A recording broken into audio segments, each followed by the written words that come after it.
नमस्कार। मेधज astro channel पे मेधज परिवार एंड संस्कार में आप सबका बहुत बहुत स्वागत है। दिन 15 जून 2026 सोमवार। ये एक बड़ा दिन है और अभी जस्ट वीडियो बनाने से पहले मेरा मूड बना है कि आज मैं, चूँकि अमावस्या है और अमावस्या पे ही सूर्यदेव का ट्रांजिट हो रहा है। ये हालांकि सूर्यदेव का ट्रांजिट प्रतिपदा में होगा क्योंकि अमावस्या सुबह 8 बजे तक है, मगर एक नई शुरुआत का मौसम प्रतीत हो रहा है क्योंकि अमावस्या से नई शुरुआत होती है। तो इस पे हम आज बात करेंगे। पहले प्रोटोकॉल वाइज हम लोग पंचांग पढ़ लेते हैं। तो तिथि श्रीम आपनोति, तिथि है अमावस्या, तत्पश्चात प्रतिपदा तिथि है। तो जब प्रतिपदा तिथि होती है तो अमावस्या पे कोई भी राशि दग्ध नहीं होती। प्रतिपदा तिथि पे तुला और मकर राशि दग्ध होती है। तुला और मकर में कोई भी वक्री ग्रह नहीं है, अर्थात तुला और मकर का दोनों का ही जो भी कुंडली में राशि जिस भाव में विराजमान है उसका आपको आज भौतिक सुख नहीं मिलेगा। अमावस्या के बाद प्रतिपदा, प्रतिपदा एक अग्नि देवता है इसके भगवान, और नंदा तिथि है, आनंद प्रदान करती है, शुक्रदेव के अनुसार फल देती है, शुक्रदेव जैसा फल देती है। कॉज मतलब स्वभाव इसका जो है वो शुक्रदेव जैसा है, कारण शुक्रदेव होंगे। और शुक्रदेव पुष्य नक्षत्र में है, बहुत ही शुभ नक्षत्र में है, पर शुक्र पुष्य में है, व्यभिचार से बचिएगा, अनैतिक संबंधों से बचिएगा। अगर शुक्र जब पुष्य में है और आप अनैतिक संबंधों से बच गए तो आपको बहुत ही अच्छे परिणाम मिलेंगे। बहुत बड़ी बड़ी बीमारियां, बहुत बड़ी बड़ी डिप्रेशन इत्यादि समस्याएं दूर हो सकती हैं। क्योंकि मंगल के अनुसार फल देती है। मंगल भरणी नक्षत्र में है और भरणी नक्षत्र ट्रांसफॉर्मेशन का नक्षत्र है, बदलाव का नक्षत्र है, बंधन का नक्षत्र है, माँ की कोख है और जेल का नक्षत्र है। ये जीवन एक जेल है जहाँ पे कुछ आपको सुविधाएं हैं, कुछ आपको बंधन है, कुछ करने की परमिशन है, कुछ करने की परमिशन नहीं है। अगर आप सड़क पे पेशाब करेंगे ये परमिशन नहीं है, आपको सजा मिलेगी। अगर आप इसको बंधन समझेंगे तो बंधन ही है। सजा नहीं मिलेगी तो आज नहीं तो कल मिलेगी, क्योंकि प्रकृति को आप गंदा कर रहे हैं। ये मैंने बड़ा क्रूड एग्जाम्पल बताया है, और भी एग्जाम्पल इसके आप समझ सकते हैं। तो अमावस्या के बाद ये प्रतिपदा और आज सूर्यदेव का शिफ्ट। सूर्यदेव मिथुन राशि में गए, मृगशिरा के तीसरे चरण में गए। तीसरा चरण में तुला राशि में होता है, नवमांश में, जहाँ पे सूर्यदेव नीचस्थ होते हैं और उसके स्वामी शुक्र पुष्य नक्षत्र में है। इसका मतलब जब कोई ग्रह नीचस्थ होता है तो लॉस ऑफ अपॉर्चुनिटी बताता है, और लॉस ऑफ अपॉर्चुनिटी शुक्रदेव के अनुसार होगा। आपको फाइनेंशियल लॉस इत्यादि की कोई चीज तभी होगी जब आप शुक्र के अनुसार काम नहीं करेंगे। पुष्य नक्षत्र अबंडेंस का है, तो अबंडेंस में आकर ओवर इन्वेस्टमेंट भी मत करिए। अगर कुछ अच्छा मिल रहा है तो ये नहीं कि और अच्छा ही मिलता चला जाएगा, कहीं पर रोक जरूर लगाइए। Excess of everything is bad, ये बात एकदम सटीक एप्लीकेबल होती है सूर्यदेव के इस ट्रांजिट पे। मंगल भरणी में है और मंगल मेष राशि में है और प्रतिपदा तिथि है। ये मंगल मेष राशि में है, आरूढ़ राशि 4 घर पहले जाएंगे तो मकर राशि हुई। मकर राशि में मंगल उच्च के होते हैं। हाई लेवल ऑफ पराक्रम, हाई लेवल ऑफ कॉन्फिडेंस, ये आज की ये तिथि दे रही है जब सूर्यदेव का ट्रांजिट मिथुन राशि में हो रहा है। एक बात तो तय है कि ये सूर्यदेव का ट्रांजिट आपको मंगल देवता की वजह से अत्यधिक शुभ परिणाम देगा, और चूंकि ये सोमवार को हो रहा है तो इसका रिसोर्स कंट्रोल करेंगे चंद्रमा, और जब शिफ्ट होगा तो बुध की होरा होगी, और बुध पुनर्वसु में है। तो बुध पुनर्वसु में है जो कि होरा के स्वामी है, और चंद्रमा वार के स्वामी हैं। बारिश ज्यादा होगी, इमोशंस बहुत हावी होने वाले हैं। कल मैंने बताया था कि जब चंद्र सूर्य साथ हैं या कोई भी ग्रह साथ है तो जो पिछला वाला प्लैनेट है उसके अनुसार होता है। तो जब चंद्रमा सूर्य से आगे निकल गए, अब सूर्य चंद्र की युति में जब चंद्रमा सूर्य से आगे निकल जाए तो ऐसा आदमी बड़े बड़े काम करता है, क्योंकि पीछे से सूर्यदेव कंट्रोल करते हैं चंद्रमा को। जब चंद्रमा कंट्रोल करते हैं तो आदमी फिकल माइंडेड हो जाता है, कुछ अचीव नहीं कर पाता। मगर जब सूर्यदेव पीछे होते हैं तो आदमी का दिमाग स्थिर होता है, धीरे धीरे चंचलता को वो रोक लेते हैं, पकड़ लेते हैं। वारात आयुष्यवर्धनम, वार है सोमवार। अब चंद्रमा पूरे महीने, सूर्यदेव जब तक मिथुन राशि में है, चंद्रमा का गोचर बहुत इंपॉर्टेंट हो जाएगा। इंपॉर्टेंट होने का मतलब क्या है? हर 2.5 दिन पे राशि बदलेंगे, हर 2.5 दिन पे आपका मन भी बदलेगा। तो ये महीना मन को कंट्रोल करने का है, मन द्वारा अपने जीवन के कष्टों को कंट्रोल करने का है। मंदिर मस्जिद ये सब जा जाके देवालयों में इस महीने कोई बहुत लाभ नहीं होने वाला है, बल्कि आंख बंद करके भगवान शिव का ध्यान करिए, या जो भी आपके आराध्य हों उनका ध्यान करते हुए मन को कंट्रोल करिए। आप ये अपने मन के अंदर झांक के देखिए, जो आप चाह रहे हैं क्या वो सही है? अगर सही नहीं है तो स्वयं से युद्ध करिए और अपने उस अनैतिक इच्छा पे कंट्रोल करिए, उसका दमन करिए। एक युद्ध स्वयं के विरुद्ध, ये मैंने कहीं पढ़ा था। इस सोमवार के दिन सूर्यदेव का ट्रांजिट होने पे ये लाइन एकदम एप्लीकेबल होती है। एक युद्ध स्वयं के विरुद्ध। नक्षत्रात् हरते पापम, नक्षत्र है मृगशिरा नक्षत्र। मृगशिरा नक्षत्र जब होता है तो चित्रा, उत्तराषाढ़ा और रेवती भी एक्टिवेट होता है। देखिए, उत्तराषाढ़ा में कुछ नहीं है, चित्रा में कुछ नहीं है, रेवती में शनिदेव हैं। आज के दिन शनिदेव का भी पूर्ण प्रभाव है। अब तो सूर्य चूंकि मिथुन में चले गए तो सूर्यदेव को शनिदेव दोनों परस्पर, सूर्य और शनि केंद्र में आ गए। देखिए, सूर्य शनि के बीच में एक बात समझ लीजिएगा, अगर शनिदेव स्ट्रांग हैं तो आप बहुत कुछ अचीव नहीं कर पाएंगे, सिर्फ सोचते रह जाएंगे।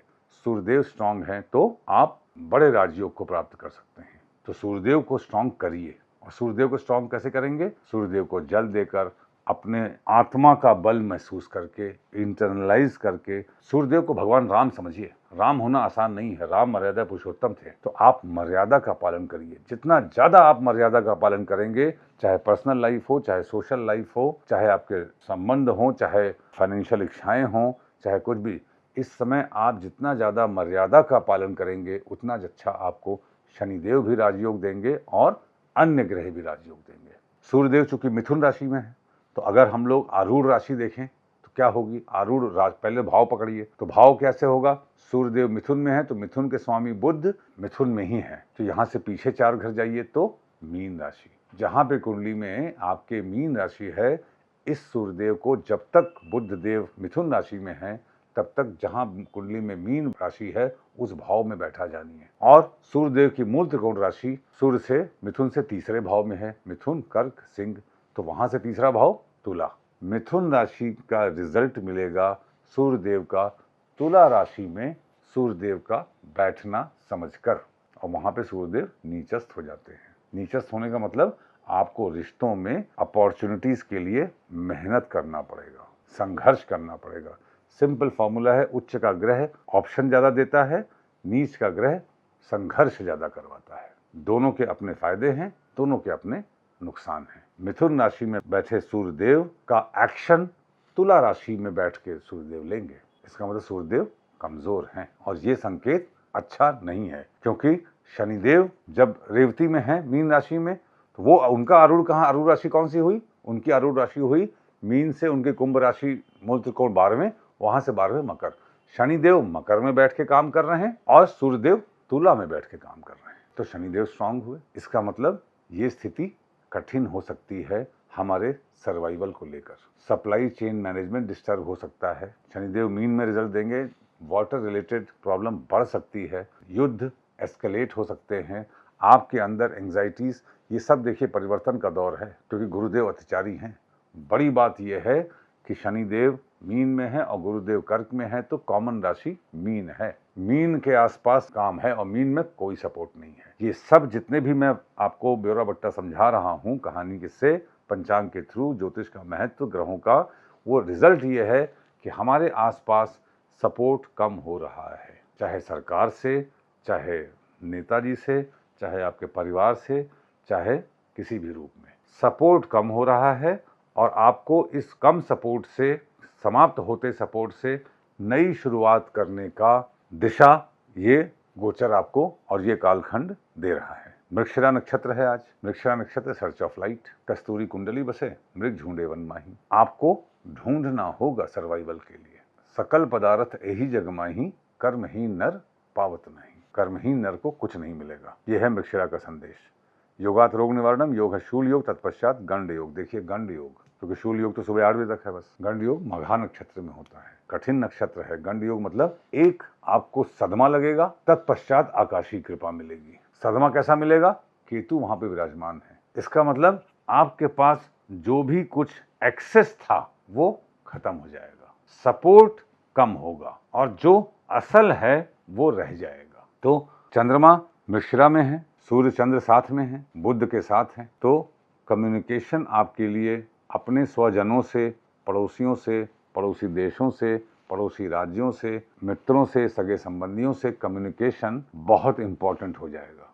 आप बोल के बुरे बनने का समय चल रहा है। ये मौन रहना श्रेयस्कर होगा अनेकानेक मामलों में, अनेकानेक स्थितियों में मौन रहना सबसे ज्यादा श्रेयस्कर होगा। देखिए, अमावस्या है, अमावस्या पे something dies for something to be born. Suryadev का नई राशि में प्रवेश है, तो सूर्यदेव भी एक नए जन्म ले रहे हैं। हर राशि में एक एक आदित्य होते हैं, सूर्य होते हैं, अलग अलग रूप लेते हैं। तो मिथुन राशि में गए हैं तो ये एक नया रूप है उनका। जब जन्म और मरण की बात हो तो हमको कुंडली के कुछ एस्पेक्ट्स को समझना चाहिए। देखिए, मन, वचन और कर्म, मनसा वाचा कर्मणा, ये 3 प्रकार से हम कर्म करते हैं। संचित, क्रियामान, प्रारब्ध और आगम। तो संचित तो छोड़ ही दीजिए, प्रारब्ध, क्रियामान और आगम, क्योंकि संचित तो सारे जन्मों के हैं, प्रारब्ध जस्ट पिछले जन्म का है जो हमको भोगना है। कुंडली में 6, 8, 12 भाव जो होते हैं ये 2 स्थान कहे जाते हैं, और इसी स्थान को देखकर लोग डरते हैं। डरना चाहिए भी, और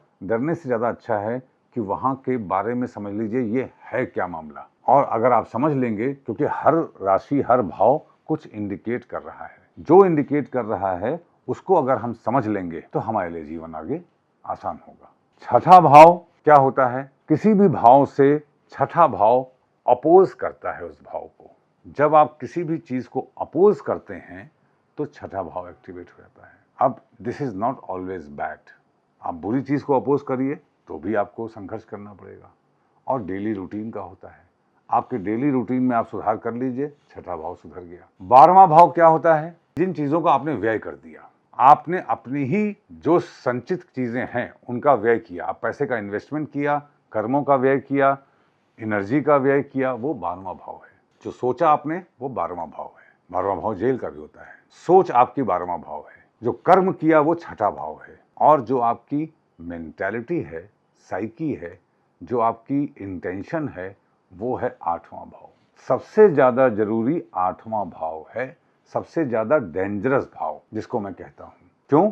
अब आप समझिए, 8वां भाव क्या है? मृत्यु का भाव है। चाहे हमारे जीवन की मृत्यु हो, चाहे हमारे जीवन में होने वाले किसी रिश्ते की मृत्यु हो, चाहे किसी भी स्थिति की मृत्यु हो, एंडिंग इज 8वां भाव।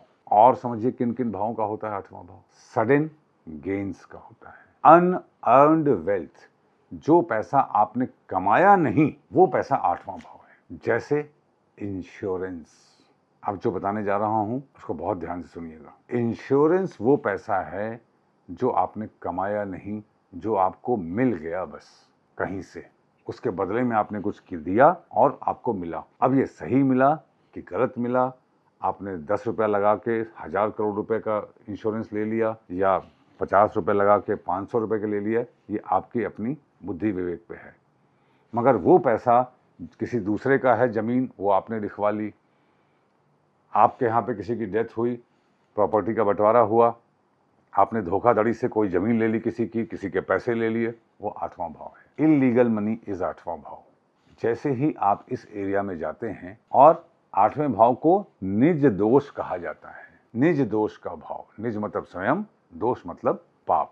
स्वयं के पाप का भाव है 8वां भाव। इसको रंध्र भाव भी कहते हैं। रंध्र भाव मतलब छेद। यहाँ जो आएगा धीरे धीरे निकलता जाएगा, धीरे धीरे निकलता जाएगा। अनअर्न्ड मनी, सडन गेन, ये धीरे धीरे निकलता जाएगा। तो कितना डेंजरस भाव हुआ ये। और किसी की भी मृत्यु पे जो आखिरी संस्कार होते हैं वो 8वां भाव है। अगर 8वें भाव में कोई भी ग्रह आ गया, कोई भी, चाहे उच्च का हो, चाहे नीच का हो, चाहे राजयोग दे रहा हो, चाहे पुष्कर अंश में हो, चाहे नवमांश में उच्च को हो, चाहे अमृत घटिका में भी हो, कितने भी शुभ कंडीशन में हो, वो निश्चित रूप से वो ये बताएगा कि आपने किसी की मृत्यु पे आखिरी संस्कार पूर्ण रूपेण नहीं किया। मान लीजिए कि आपके घर के पड़ोस में भी कोई डेथ हो जाती है, या मोहल्ले में भी कोई जाती है, आपके कान में भनक भी लग जाती है, और आप शोक व्यक्त करने नहीं गए, और आपने उस परिवार के लिए कोई मदद नहीं की, आपको निश्चित जानिए कि आपकी कुंडली में बैठा 8वां भाव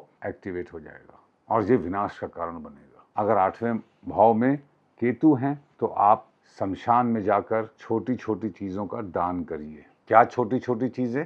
कुजवत केतु, मंगल जैसी चीजें, पूरी सब्जी, भोजन की वस्तुएं। बुध हैं तो फूलों का दान करिए, रंग बिरंगे कपड़ों का दान करिए। शुक्र हैं तो शमशान में कोई स्त्री हो या दही खिलाइए, शरबत पिलाइए। शनिदेव हों तो शमशान में बूढ़े लोगों को चप्पल, जूते इत्यादि दीजिए। राहु हों तो वहां पे शमशान में जाके कोई भी ऐसी चीज जो वहाँ पे लोगों को पसंद आए। अगर कोई शराब मांग रहा हो तो शराब भी दे दीजिए, दान कर दीजिए, पुरानी चीज़ें दे दीजिए, जो भी वहाँ पे आपको लकड़ी का सामान, सोने चांदी का सामान हो, आप दान करिए। सूर्यदेव हो तो क्या दान करेंगे?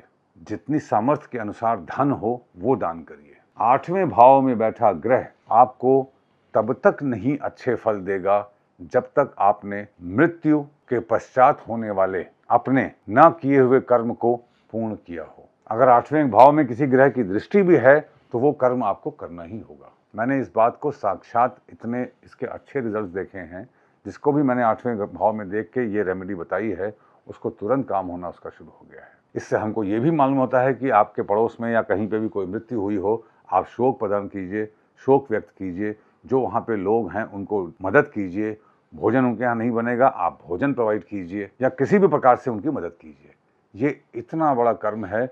आप ये आंख बंद करके किसी भी कुंडली में अगर अष्टम में सूर्य हो तो आप बोलिए कि आपने अपने पिता की मृत्यु पे शोक नहीं किया क्या? चर राशि में हो तो बोलिए आप पिता की मृत्यु पे नहीं पहुंच पाए क्या, या पहुंचे तो आपने कुछ अनैतिक कर्म किया क्या? भोजन बाहर कर लिया या शराब पी ली या कुछ ऐसा कर्म कर लिया क्या? इस प्रकार से 8वें भाव में बैठे ग्रह की इंपॉर्टेंस होती है। देखिए, मन माफ कर देता है, शरीर माफ कर देता है, आत्मा नहीं माफ करती। तो जो आत्मा का ऋण है वो भी 8वें भाव से ही देखा जाता है। 8वें भाव का स्वामी जहां पे बैठा है उस भाव की आप पे ग्रह से रिलेटेड आपकी पूर्व जन्मों की मास्टरी होती है, और जब मास्टरी होती है तो ही आप इग्नोर करते हैं। इस बात को विशेष रूप से आपको समझना चाहिए। चूंकि अमावस्या का समय है, नई शुरुआत हो रही है, गुरुदेव पुनर्वसु में है, आप पुष्य में जाएंगे। आज बुध पुनर्वसु में है, गुरु भी पुनर्वसु में है। Punarvasu is return of light after destruction. देखिए, पुनर्वसु को बड़ा शुभ नक्षत्र कहा जाता है, मगर पुनर्वसु का फार्मूला है, अगर शादी अच्छी है तो बच्चे नहीं अच्छे होंगे, बच्चे अच्छे हैं तो शादी नहीं अच्छी होगी, कुछ इनकम्प्लीट जरूर रहेगा, तभी विध्वंस होगा और नई शुरुआत होगी। Without destruction there can not be construction. Punarvasu वालों के बच्चे उनसे एग्जैक्ट ऑपोजिट होते हैं नेचर में, ये मैंने पहले ही बताया था। पुनर्वसु में क्या होता है कि इसका जानवर है बिल्ली। बिल्ली क्या करती है? बस मियाऊं मियाऊं करती रहती है। तो आपको कर्म करना पड़ेगा। ये इस समय गुरु और बुध भी इस समय विशेष योग बना रहे हैं, और गुरु और बुध ज्योतिष के कारक हैं। ज्योतिष से पूर्ण रूपेण लाभ लेने का समय है। 8वें भाव को आप बिल्कुल इग्नोर मत कीजिएगा। 8वें भाव में कोई न आपके कोई ग्रह नहीं भी है तो 8वें का स्वामी कहीं बैठा है, उससे रिलेटेड कर्म आप शमशान में जाकर जरूर करिए। ये रेमेडी जैसे ही आप करेंगे, ये यूनिवर्सली सबके लिए अप्लाई करते हैं। जीते हुए आदमी का हम पैर छूते हैं और मर जाने वाले आदमी का हम पैर छूते हैं तो हाथ धोते हैं। ये विडंबना है। आदर व्यक्त कीजिए और उससे संबंधित कर्मों को जरूर पूरा कीजिए, वरना वो लौट के आप ही की कुंडली में या आपके परिवार में जो जीवित है उनके जीवन में लौट के आता है। घर से बाहर निकलने से पहले दर्पण देख के निकलिए। आपका दिन शुभ हो। Thank you very much.